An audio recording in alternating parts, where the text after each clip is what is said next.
Hablamos ahora de la permanencia del presidente Evo Morales en función de gobierno. Hoy está cumpliendo 12 años, 6 meses y 23 días. Y para analizar esta gestión nos acompañan representantes del oficialismo y la oposición. Estamos con el diputado del MAS, Henry Cabrera, y con el diputado demócrata, Luis Alberto Vaca. Ambos muy buenos días, bienvenidos a la revista.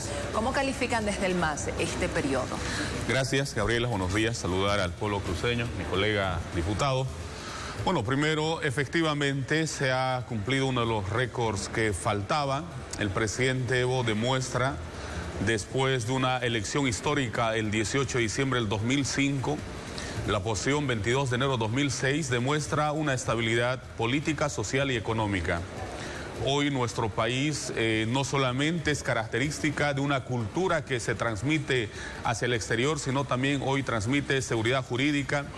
Hoy hay muchas empresas en el rubro minero, petrolero y otros rubros invirtiendo en nuestro país. Por lo tanto, estos 4.587 días es el reflejo también del trabajo coordinado del presidente Evo con las 9 gobernaciones, los municipios, la empresa privada, para que nuestro país sea estable políticamente, socialmente, estable económicamente y en crecimiento. Por lo tanto, saludamos el trabajo realizado por cada una de las y los bolivianos durante esta gestión. ¿Qué lectura hace la oposición de este récord? Bueno, nosotros creemos que el éxito o fracaso de un gobierno no se mide por la cantidad de años que está en el poder, sino por los resultados que brinda en cuanto a gestión a sus gobernados. Nosotros creemos que estos han sido prácticamente 13 años desaprovechados, 13 años donde se tuvo la oportunidad, como nunca antes ningún gobierno en la historia de Bolivia, con la mayor cantidad de ingresos al Estado boliviano. El gobierno del presidente Morales lamentablemente se dedicó a dividir, a confrontar a los bolivianos, a terminar de destruir una justicia que ya tenía muchos problemas y a malgastar los más de 240.000 millones de dólares que le han ingresado al gobierno. Repito, por todo esto es que ha sido una década perdida. Pero además, Gabriela, este gobierno lamentablemente le ha mentido en reiteradas ocasiones al pueblo boliviano.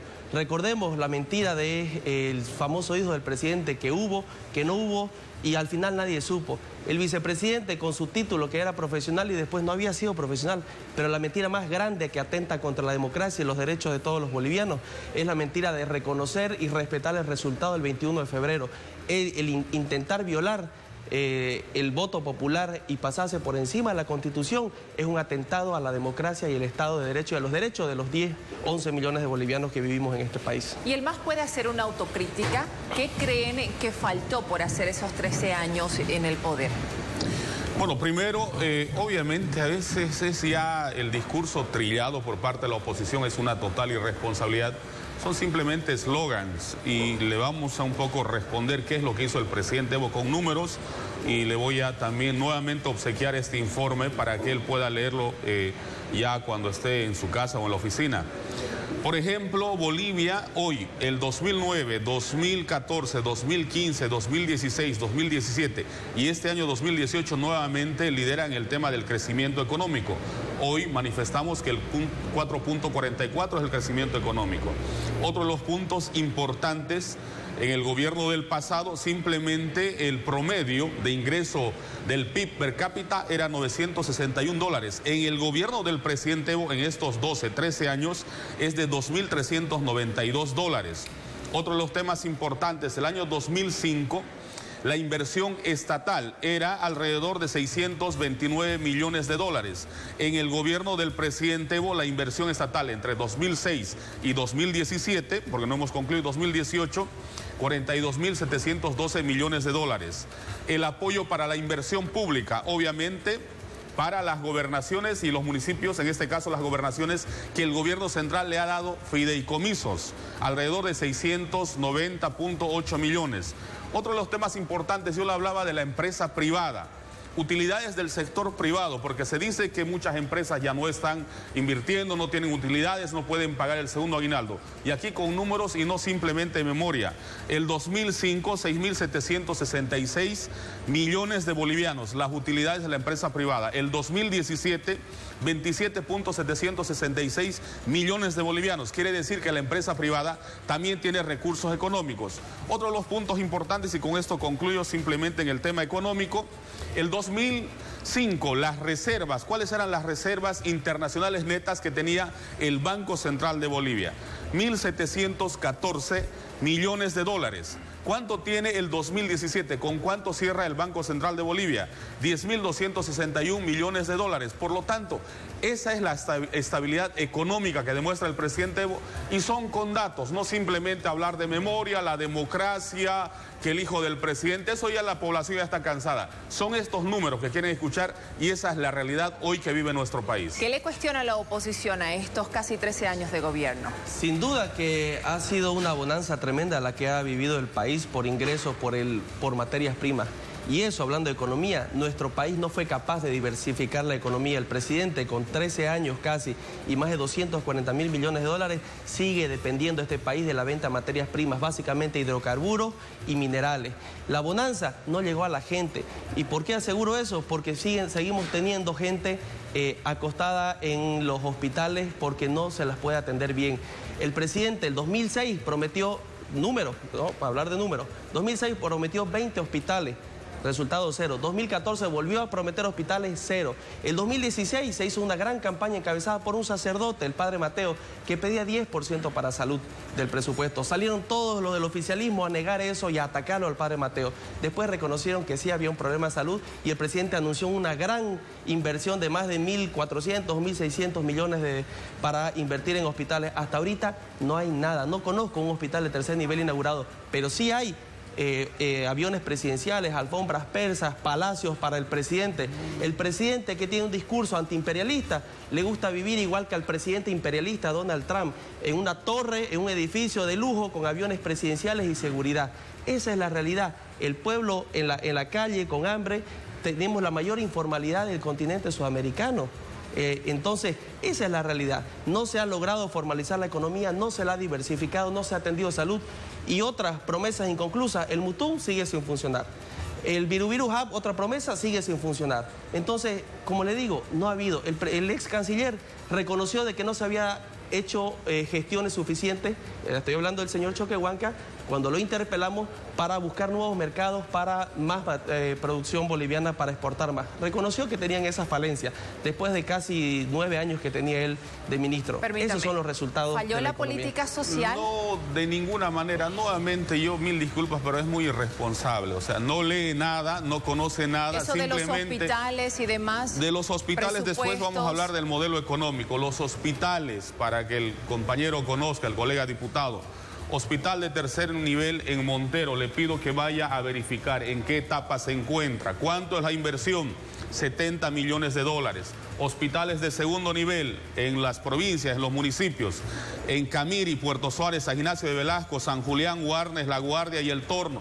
Un solo ejemplo, ¿cuánto en Camiri? ¿No se acuerdan ese paro que tuvieron alrededor de un mes, mes y medio? 15 millones de dólares. Pero Puerto prometió Suárez. 20, decía. ¿Hay 20 hospitales ahora? Esto es solamente Santa Cruz. Okay. Agenda 2015-2020. Los 20 eran a nivel nacional. Solamente le voy a hablar de Santa Cruz en el tema de salud. Está planificado este año que se pueda iniciar también ya el tema del hospital de cuarto nivel, tanto que lo reclaman. Esta es la agenda hasta el 2020. Por lo tanto, esta es una ayuda a memoria que tengo hace 15 años. El presupuesto en salud, por ejemplo, 362.7 millones de dólares solamente para Santa Cruz. Cuando hablaba del tema, este es nuestro modelo económico. Le voy a también obsequiar, porque hablar de memoria ya la población se cansa. La economía de nuestro país, por ejemplo, para que un poco él entienda, se divide en dos sectores importantes. El generador de excedentes, ingresos económicos, y el generador de ingresos y empleo. Es un Estado redistribuidor, redistribuye los recursos, los ingresos mediante los bonos. ¿Y cuáles son los sectores importantes en nuestro país? Por ejemplo, la industria y la manufactura, el comercio y el transporte, el turismo, el desarrollo agropecuario y la vivienda. ¿Y cuáles son el sector generador de excedente? electricidad, minería, recursos ambientales e hidrocarburos. ¿Por qué electricidad? Pensamos, Gabriela, nosotros, mediante la Agenda 2025 y este Plan de Desarrollo Económico Social 2016-2020, que lo hemos aprobado en Cámara de Diputados, pensamos nosotros que a partir del 2020 deberíamos estar exportando energía eléctrica. Por lo tanto, Bolivia, corazón, centro energético, exportador de energía. Este es el modelo económico de nuestro país. No hablar de memoria, con números, nuevamente manifestarle. Uno de los sectores que no ha crecido, si se puede decir, en el tema de recursos económicos que ha estado al país ha sido hidrocarburos. El sector que más ha crecido aquí es el sector, por ejemplo, de la industria en nuestro país. El gobierno ha tenido la capacidad de entregar recursos económicos mediante créditos con mínimos de intereses. Es el apoyo del gobierno para que grandes empresarios, medianos y pequeños puedan generar ingresos para nuestro país, puedan crear fuentes laborales directos e indirectos. Ese es el modelo económico de nuestro país. Diputado, usted hablaba de que hubo efectivamente una bonanza económica estos últimos 12 años debido a los precios internacionales. ¿Qué es lo que se prevé ahora que tal vez no está tan bien la economía a nivel internacional como antes? Gracias. Primero, mi colega Cabrera acaba de darme la razón porque siguen en proyecto y promesa los hospitales porque ninguno se ha inaugurado hasta el momento. El de Montero fue una iniciativa de la Gobernación de Santa Cruz que después entró a apoyar el gobierno nacional, cosa que aplaudimos. Conocemos los proyectos, claro que sí. Lo segundo, me acaba de dar la razón en cuanto a de qué depende la economía boliviana y nombró los generadores de excedente, dice él, hidrocarburos y minerales. Eso es lo que yo acabo de decir. Seguimos dependiendo de los commodities para generar riqueza en este país. No se diversificó la economía. ¿Cuál es el peligro que tenemos ahora? Y lo hemos anunciado y por eso estamos nosotros siendo muy incisivos en este tema. Nuestra economía ha dependido demasiado de los hidrocarburos. Fíjese, con 8 años de congelamiento, con 8 meses de congelamiento de las regalías por Incahuasi, el departamento de Santa Cruz prácticamente entró en quiebra. Fíjese, solamente 8 meses. ¿Qué estoy diciendo? Que estamos ante una posible crisis económica y energética porque no sabemos realmente cuál es la certificación de reservas, que se está violando la ley también, que se dice que hasta el 31 de marzo de cada año se debe certificar. Este va a ser el 5º año que no se ha certificado hasta el 31 de marzo. Y no estamos teniendo la capacidad de cumplir todos los meses y todos los días con los volúmenes mínimos. Tenemos información oficial de yacimiento, tenemos información oficial del directorio de yacimiento que dice que hay meses en los que no hemos incumplido. ¿Por qué? Porque estamos produciendo menos y no tenemos la capacidad, según los números, de producir probablemente ni siquiera para llegar a cumplir el contrato con la República Argentina.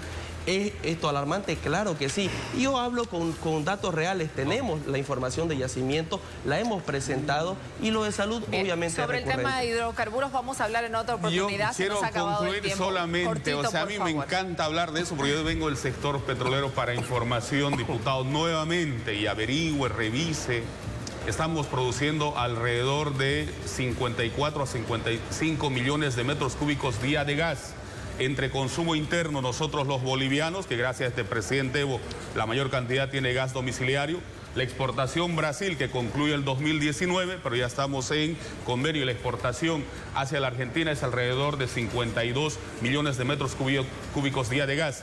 Por lo tanto, nosotros tenemos la capacidad de poder sostener el consumo interno y la exportación. Lo otro, dedíquense más bien a transferir los recursos de Incahuasi, que se encuentra en el municipio de Lagunillas, para que ese municipio también tenga la posibilidad de generar obras.